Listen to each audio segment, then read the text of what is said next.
नमस्कार, आप देख रहे हैं LR भारत। मैं हूं आपके साथ Sunny Kumar. Indo China border पर जिस तरीके से लगातार मामला बढ़ता जा रहा, विवाद बढ़ता जा रहा है, ऐसे में घटना कल की है जहां पर LAC पर करीब 20 भारतीय जवान शहीद हुए हैं। उसी करीब में बता दें कि चाइना के भी कुछ जवान शहीद हुए और कुछ जवानों के घायल होने की सूचना अब तक आ रही है।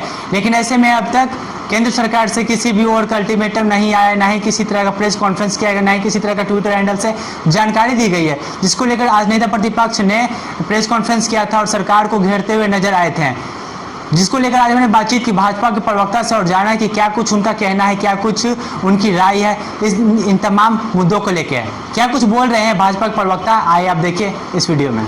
इंडो चाइना बॉर्डर पर कल हमला हुआ था, तो भारत और चाइना के जवान थे आपस में भिड़े, जिसमें भारत के करीब 20 जवान शहीद हुए। इस पर क्या बोलेंगे?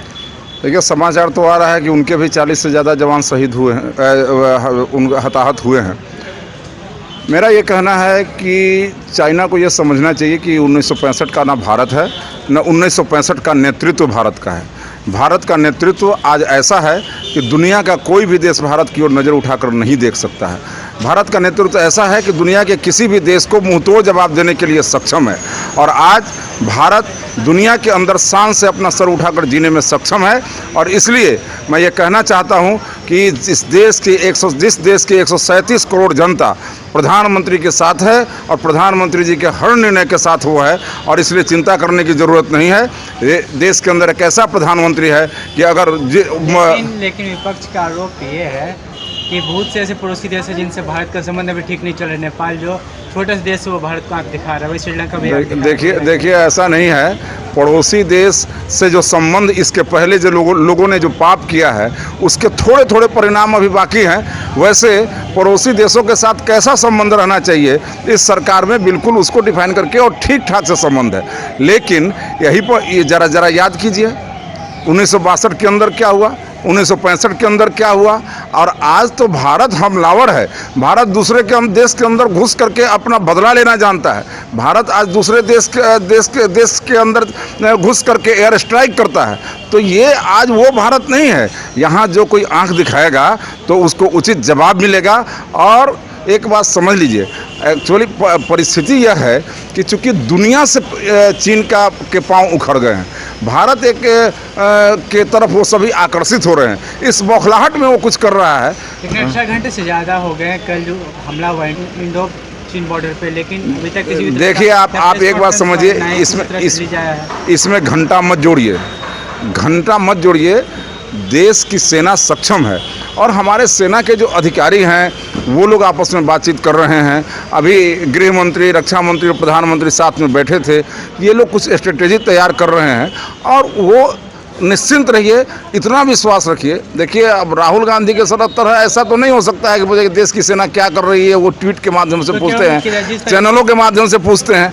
ये तो एक सीक्रेट मिशन होता है जिसको सेना के अधिकारी और सेना की इंटेलिजेंस और प्रधानमंत्री, गृह मंत्री, रक्षा मंत्री मिलकर करते हैं, और वो करेंगे। लेकिन इतना विश्वास रखना चाहिए कि जो पहले से ट्रैक रिकॉर्ड है इस सरकार का, इससे विश्वास रखना चाहिए कि उचित जवाब मिलेगा। उचित जवाब मिलेगा। तो क्या सर्जिकल स्ट्राइक की उम्मीद कर सकते हैं जिस तरीके से चाइना लगातार? अब क्या होगा ये ना हम कह सकते हैं ना आप कह सकते हैं, इसलिए कि ये बहुत संवेदनशील मामला है, और इन संवेदनशील मामलों में हम राहुल गांधी की तरह एक्ट नहीं कर सकते हैं। 45 साल में पहली बार खूनी खेल खेला जा रहा है सरहद पे। ऐसा नहीं है। 45 साल में पहली बार खूनी खेल खेला गया है, तो 20 हमारे मरे हैं, तो उनके भी 40 से ज़्यादा मरे हैं। 2 गुना से ज़्यादा हमने उनको हताहत किया है। और इसलिए ऐसा नहीं है। मैं इतना जरूर कहना चाहूँगा कि ये 65 का भारत नहीं है, ना 65 का नेतृत्व देश के अंदर है। देश के अंदर जो नेता है वो आज दूसरे किस्म का है, वो बदला लेना जानता है और लेगा। और मैं आपको ये कहना चाहता हूँ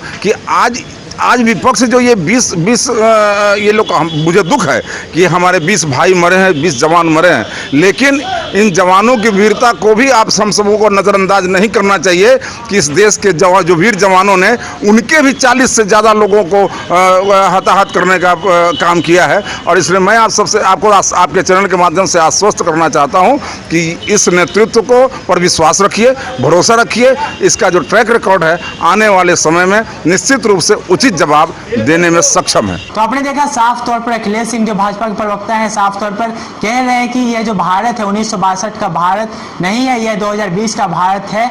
और जो नेतृत्व है प्रधानमंत्री मोदी के हाथ में है, जो किसी से डरते नहीं है, हर किसी से बदला लेने में सक्षम है। यानी कि भारत अब हर किसी से बदला लेने में सक्षम। अगर कोई भारत को हल्के में लेगा तो उसका अंजाम अच्छा नहीं होगा। ऐसी खबरों में बने रहने के लिए हमारे चैनल को लाइक, सब्सक्राइब और शेयर करना ना भूलें और बेल आइकन जरूर दबाएं। धन्यवाद।